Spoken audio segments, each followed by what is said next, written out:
Hey guys, Corey, RPG Off-Road. Hey, we've come out with another product. We have, over the years, had enough trials and tribulations from these pesky fittings on the Gen 1 shock absorbers. So now we've come up with a stainless steel fitting that is a direct replacement for the factory rubber grommet and the needle and all the different issues, all the different problems of trying to service your Gen 1 shocks.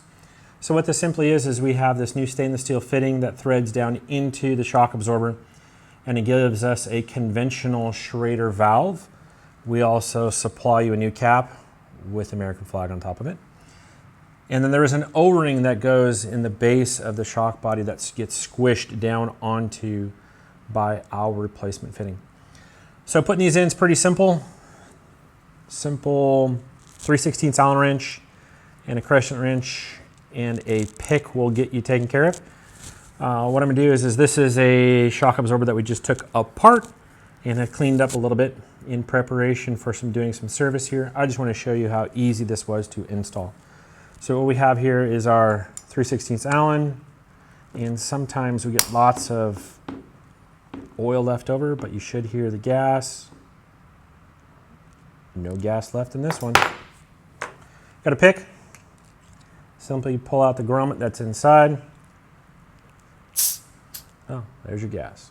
Not much in it. So this is what Fox has from factory as their safety security device, making it so that no Joe Schmo can charge, discharge their shock absorbers without the $500 set of tools that you have to buy from Fox to service them. So this is just a piece of rubber, and they have a tool that pierces through the rubber, and then you have a set screw, which is on here. It's got a little hole in the end of it that is supposed to squeeze down onto this rubber to make it so then the pierced hole will be sealed tight. Not exactly fun, not exactly easy to service. So now we have our new fitting, and we have our O-ring. All you do with this O-ring is simply drop it down into the hole. Make sure that it is lined up square to the bottom of the hole. I'm just using my pick. Really simple, really easy. And all we do is just thread this down in. Make sure you're straight.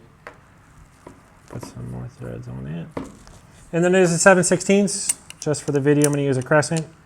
But all you simply do is you are crushing that O-ring. And now you're done.